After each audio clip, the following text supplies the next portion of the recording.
gurdam makko ɗo on faami o yi sayi ke alaji ari ɗon kan gurdam makko hari mo jogi ɗi probléme ji ɗo fop kanko e ex modi makko donc affaire divorce problème de suudu problème ɓiɓɓe problème ji buyi no e hoore makko violence conjugale o yi problème de poids problème de sommeil o yi haldi fotti piège ko ɓe waɗi ko e hoore makko fii gerugol mo o yi hulɓinamo bonnamo hakkille ɗen fino yaltira ka suudu ɓe hetta suudu ndu o yi plan montaɗo e hoore makko ka ok joni continue ko honno alaji ariri ka gurna maɗa sayi ka joginoɗa o probléme ɗo alaji Mamadou Julde Diallo innitiɗo Bouba Sow nini France Nantes parce que o changi identité ko Hollando adorno ko menen jangidi Mouktar Diallo si tawi ɗo promotionnaire ɓe amen Mouktar Diallo ɓe no ɗo ɓe wawi témoignude kadi ka commentaire ji min alaji Julde mi waɗi di collège en 2006 quand on était âgé de 13 ans hella ɗon si tawi mi trompaki e min jangidi toon mi laati kanko baabe makko addi mo Hollande ka jaaja makko en tant que mineur mi natata e détail ji ɗin min fo amen min andi o ari mimi woni e on école momi jangi ɗon han mi heɓi BPC an on tawi école on no woɗɗilan ko sangoya baabe an juge nécessaire joni yoɓe windan takko ka quartier amen toon ɗum ko Sékoumar Camara ko on tuma min mi iwi e on école on ɓay noon hannden kadi o ari ga min kadi wono e duuɓi seeɗa min mi ari Belgique entre temps giba ɗum ɗon fop min e makko min yiidani min wowlali fus contact fus ala entre amen mais Facebook no existe ñande gore noon o windanoylan en 2023 novembre o inni kajjatu salut ka KYY officiel page an aboniɓe ɓen toon no andi la mari page KYY officiel Facebook o inni salut siɗa anditilan ko min Alaji Julde Mouktar Diallo promotionnaire joma on mi yiyete a waɗa e joni vidéo ji mi anditima mi wayrima a walan jonude numéro ma WhatsApp on min daari mi ceki wi mi andita e oɗo ko promotionnaire joma mi jonni mo numéro an on mi mefiyaki fi on ɗum par ce que oɗo komo mi seɗidi mbulla komo mi jandidi komo mi waɗidi hay défilé komo mi piiji ɗin fop quand on était enfant ka école activité ji ɗin fop komene waɗi dayno après mi jonni mo numéro WhatsApp on min fuɗɗi yewtude mais à chaque fois mi fuɗɗoto yewtugol tun minnamo mi accitima mi kupata exan ari onna kajjatu ko onnu woni ɗa woni trop bizarre minna no nayi fuy onni ɗa wawa huluɗo ɗa wawa wonɗo e wullude kadi deux fois wola e seeɗa tun kadi voix ma on kupa ko onnu waɗi o forsi ɗon ha onni waɗi vidéo ma mi waɗi vidéo an on tun o haawi onni ye kajjatu heno fotata annayi suudu ko onnu waɗuma sella après mi fesi minni mi sella minni koyngal an no heeli taylan ka fauteuil roulant onni konno ɗum hewtitorma minni amini ko ex mariam men feppanini o pilan o helilan koyngal e kadi lan e dépression ko ɗum janɗinilan onni onni awa yaafo kajjatu onni ko ɗum mi wawatama wallugol onni ɗandi mi wi no Hollande minni a konno ittuma Hollande onni kajjatu stress ji ɗin mi fellidirno e goɗɗo ko ɗum ittilan Hollande minni fellidirɗa e goɗɗo onni o ya fellan ko légitime défense mi yotti minni minni kori jannon ko nun addiya aru France onni mi changi inde joni ko Bouba Sow minnete mi changi identité fo kono hita hulan accu mi hollidirama e jaajan galle fira surugol ma on ɗon kadi o seedidama o heɓi histoire wonɗo Lourdes elle aussi elle PTD piiji buyta hulu yimɓe ɓen ta renfermo parce que sa yoɗo hande o woni o waali kema trop c'est parce que tu es isolé mi hollindirte jaaja oui bien évidemment mi yewtide jaaja makko mo wonne galle mo mari ɓiɗɗo kadi wiyeteɗo Hajja Simi Fino ko Hollande woni e koto makko oya ko Vasto wiyete wonɗo Allemagne waɗowo vidéo ji on ɗon kadi ko cousin jo makko Vasto no andi o programme o yi kono yaltali o wowli mais bon c'est pas grave handen kadi mi gardata silence on mi wowlay après on ɗon o innilan ok sista Alaji Julde haala ni lan fima o inni ko onon jangidi ta hulumo Alaji na neɗɗo bonɗo yimɓe ɓen fof no marani mo inde kono andi ɓayo heɓi noon ɗo probléme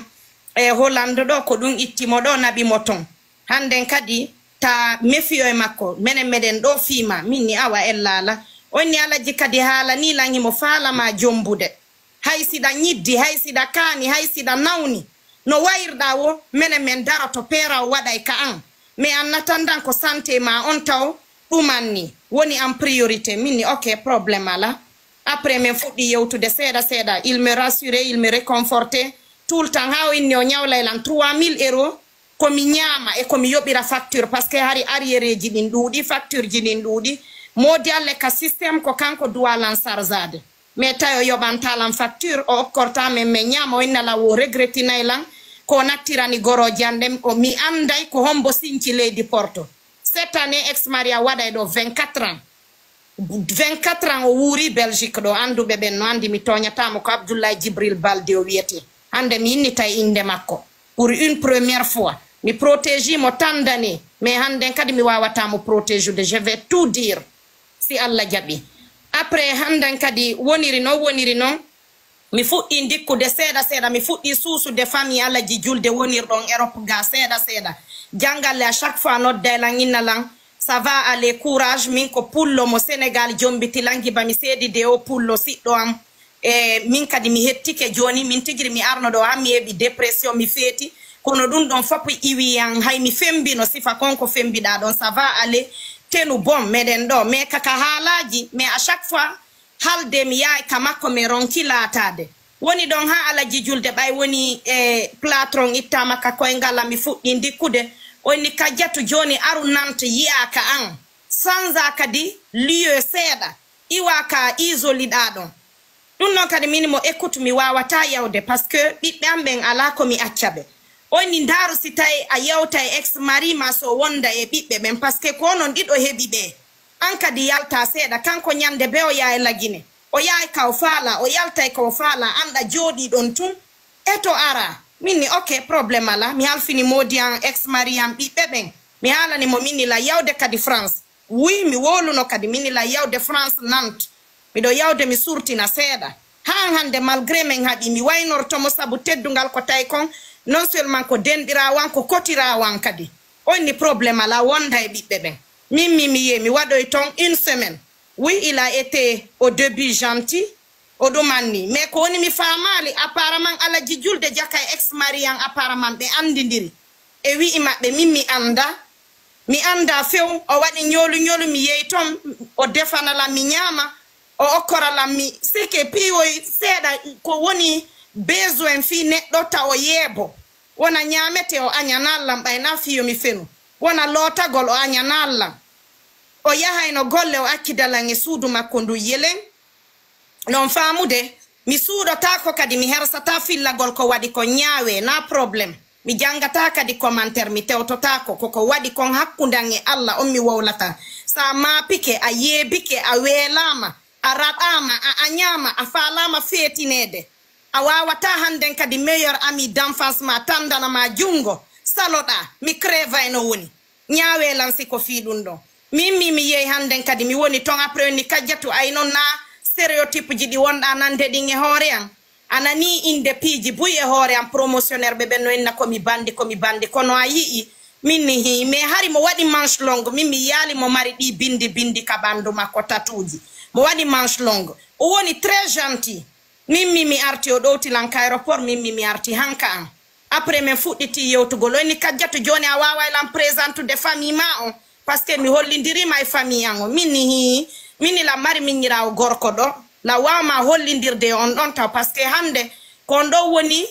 fayda ko toso ko paykun kono kon ɗo wonata lonto nene e baba ko mineur jo kono la wawma mo hollidirde e ma après o holliti on ɗon wonni hey kam min miɗo faala jajama woni mo mari ɓiɓɓe 10 woni mo kaani woni o helama woni mo yalti e relation toxique haysi mo feeti min miɗo faala mo kajjatulan andi mo ko neɗɗo moƴƴo je la connais elle est très intelligente haray a okkaylam mo miñangangini lando jajan si tawi jajan jaɓi haray min komi wawi ko hewtingol konngol ngol e baabe an mais ɓay ɓe hewtini yewtere nden baabi am baabe an inni écoute neɓali ko yaltuɗa e dewgal habbotaw minni ok probléme ala ɓenni naɗa jokki formation minni hi ɓenni gaynu formation on e en même temps haray ɓeydi tefude anden ko homɓe woni mawɓe makko ɓen haray handen kadi si dewgal ngal waɗay mais tuma gaynuɗa stabilisade arta à nouveau parce que a perdi piiji buy minni ok probléme ala yewtere nde woni ɗon waɗu pause yaru ndiyam waɗu pause tapote Tapote Jama ya 5000 s'il vous plaît. Donc Binet, merci beaucoup ma chérie mi Dani mon cadeau Janka di Binet Diallo, merci beaucoup. Donc aran fo mo don tapote addano mo cœur ji beaucoup de cœur. Donc voilà, addane mo cœur ji fleur, plein d'autres choses aussi. Et Lyon kadi do way mo beydi tande donc voilà.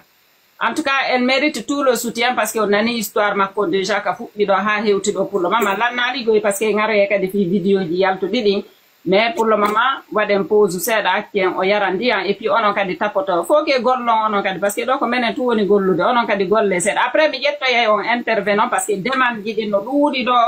mi watama wowlande ko ha honto. Donc merci beaucoup pour le cœur, merci pour elle. Donc voilà. Vraiment voilà, elle mérite d'être soutenue quoi. OK, vas-y, on reprend. Après babe ngan inni yomi kipputa o hore an e fi formation ngan kambe be salota ko okkitirgol lamme haray be yidi ko mi perdi kon fop e nder dun do yomi rattrapu taw me ba stabilité an on taw alla dandu haysi on don kadi bay be lanni fo lanni traumatisade sabu ko do wadi lankon benni alla dandu tataw hara kadi on don kadi ko sanzo yo me si tayda mari stabilité ma on fop no deji giba don handen kadi ardo wo ka vima haray da mari ko nyama e ko yara e ko surora haray a habboraki on tigi goddum parce que odo woni sabu hande ko maruda kon fop yolike me ko hikkori yeso wodda minni awa men haldi dum entre min baben an e nene goto an suka mineur jom me woni don annatanda me men continue me dans la vie ko ma haysa wayrindire goddo dare 2006 2023 har il fallait que mi anda ala jijulde. Il fallait que mi andi tamoko men yewta men badondira men wotondira men suñondira juge be lamben kadi inna mi do badimo dun non ko hakkunde am min e Allah parce que si da fala jombindirde goddo na ya dogumo kadi hande aduna o weti no gasara e kakamo woni o wetirali watti joni o inni joni arika ande wotere accu min kadi mi ara kama minni minni mi ngawawata arde kanda andi programme an on andi situation an o andi komi feƴƴini kondo ta o yiye ɗo o falema agressu de kadi nane ko a wollan ittude dewgal hara min mi seedi danoma déjà o natti goro islamiquement parlant o natti goro o inni kadi o accitatalan ka laamu ga yeeso yimɓe ɓen fop wo o kurkaylan o trainay laamu ngunga o trainay o inni plus no trainer de plus revenu an o no ñama de plus mi do fidu de plus fiyan no bonude dulle kono woniri parce que kergal ngal 5 ans ono nabilan kadi justice kadi kanko portani lam plainte en tant que ta wowlu inno ka nyaawo voilà désolé kanko nabilan kasaria inni be to womi do pimo benni akono pir medon andi ko mo haqqille mum dirti o jetti hande padal o tappila après be windi dun don fo be gayni komi yaltuno non yoya opération am be noddilan benni kajjatu ankadi men fala andude version mao wallahi billahi denyande ko uber mi yetti mi ari hanka dambugal gorko inni mi yobumo mi way wasi mi memi toto woni minni mo écoute he mi alambude mi anda non ko poste de police wonden do si taybe walli toto be walli to en mi buudi hande fusu mi ala si taya nyawlela nyawlala mais hande kam mi wondo il fallait que mi rewa e ma addalan mais si tay woni a wawatalan okkude cioggo on uber don accan alla accanala hatuma mi heboy wo après o yani me ya mi vrao da khat nizo yarata non au fait sa andi ala mbudi seppu ma dun jetta transport mais yarata non minimo écoute hawri tay police on mi soni be ari be interveni be ni mo écoute kambe be régler situation be andi dossier on kalamu ton be ni nami sin honno wiantela nami wondo mo jamfade ko moyen o woni duudani ni benni be regla après on don immiye mi nati be jentiti lam benni ankade ko onno dun do woniri woda tappi modi ma padal minni mi tappa modi am padal de mi témoigne de nyande ha interprète jon tigiri inni wo wow hari o boyinande histoire ji o fesi onni kono hari ha hande on anali sifa o histoire do onni anga feƴƴini dun do fo minni onni wo dun do no holli ko yurudo Afrique wawata munyade dun do onni awa compter d'aujourd'hui parce que dun do PV woni entre mo men dabbante avocat ko ma men dabbana nyama kalajo ko do tama e ndero histoire do parce que modi ma décidi o jokkete ka saria minni baba fayɓe amɓe mi fuɗɗi wullude minni koko mi nawni ɗo mi dikkali koko mi naɓi ɗo fop kadi o naɓalan kadi sariya minni aduna waylitike o fet ha minni me atan Allah no wonanimmi ka Allah ko honto joni woni mi wulli mi tampi mi tilfike ɓennalan kadi komi yaw kadi e laamu kadi ɓenni hi ko ni yarata par ce que ɓiɓɓe no kafi on suudu no kafi on ɓenni yaratani hannden kadi ko mapiji ɗin sende iwowon ka suudu iwa luttowo lutta ɗo innugol mi acci mi yaafike mi waɗi Dieu ala nder ton fi Allah ala nder ton ko sariya rewnete toñuɗo wo sariya rewnemu minni ok probléme ala après hannden kadi ɓe jonnila liste ñama kala ɓen fof ka won ɗon ɓe ƴetti goto ɓe ɓenni mi suɓo ɗon minni a mi anda ɓenni aɓe suɓanikelan aade jokarijo minni ok probléme ala ɓe lansi anden kadi ñawore nden tuma mi yewo ɗaɓɓa ñama kala ɗiɗo kanko o yoɓa ɓe tuma mi yewo o ɓeydita si ɓe inni ɗo joni gasi lannay woni o waɗa kadi o contexta toujours ko ɗum no juutira tun no juutira après ñama kala jangon inni ɗa andi kono mini mi anda o inni ɗaɓɓu suudu yalta ton ta maayi ɗon o inni ɗaɓɓu suudu mi ɗaɓɓi suudu ha mi heɓali après nden ñande ñawowo hoore jon juge jon woni ok yawka social ɓe ɓen immédiatement ɓe jonnama suudu an e ɓiɓɓe ma ɓe yalton ton mi yehi ka social ɓe ɓen ɓe tappi ɓe tawi komi propriétaire ɓenni non ɓe yeddi justice on ɓe windi kaydiri ɓe tampi ɓe jonnitilan ɓenni mi nattu ton après juge jon inni o inni awa yarata non ko ma suudu ndun sende si ndu sendama hendoɗa ɗin cewɗi ɗon seeɗa ya luwa nokkugo ma ɗumannoɗa kono ɗo no woodi wonɓe prioritaire walleteɓe hara ko inondation hara ko ɓe cuuɗi mum sumi ou bien hara ko sifa ɗin urgence ji ɗon cuuɗi ɗi réservana minni ok probléme ala après mi arti ka suudu miɗo fesude nden ñande kadi mi noddi famille o laginela wulla ɓenni kadi jatu ɓayna ya wonu ton ha maya min jeejirima lillahi wa rasuli artutun joni alleydi porto weliralima accirni minni nene ɓennina minni baben ɓennina minni han hande on accali men min kadi mi wata accude jiidiyan ndin ka jananire ɓenni hey ko ɓiɓɓe makko non o ñamataɓe an artu ko an men heɓi ɓen ɗon ko an heɓi ɓe kan kadi ko ɓiɓɓe makko ɗon fota tere e maɓɓe mais accuɓe ton ara sa dikki a wawi andude ko fallaɗa a wawi heɓude no feƴƴinira ɗa mari nationalité a artoyay minni nene mi wawata artude tawi ɓiɓɓe am ɓe simi acciɓe ɗo jaaja mi yehi hôpital mi hospitalisama mi arta mi tawa ɓiɓɓe am ɓe lootaka hara ɓe tuuni hara ɓe weela si ɓe yiitilan koɓe jaɓɓolan hara ɓe wullude hakkunde e Allah minni mi wata accude ɗo jiide andi min momiya minni simi maayay koye hoore ɗum ɗo simi ƴaway koye hoore ɗum ɗo mi ƴetti Allah jaatigui mi juula mi toro Allah mi moccito mi juula mi waɗa asgar ji an ɗi mi moccito ala komi wullali ala komi wullali waɗi pause ko yewti ɗo konko gonga sika propriétaire sika jooma suudu ɗo sa waɗi demande de logement social ɓe jonnatama par ce que tant que on yeeyade suudu ɗum ɓe wawata gorko noon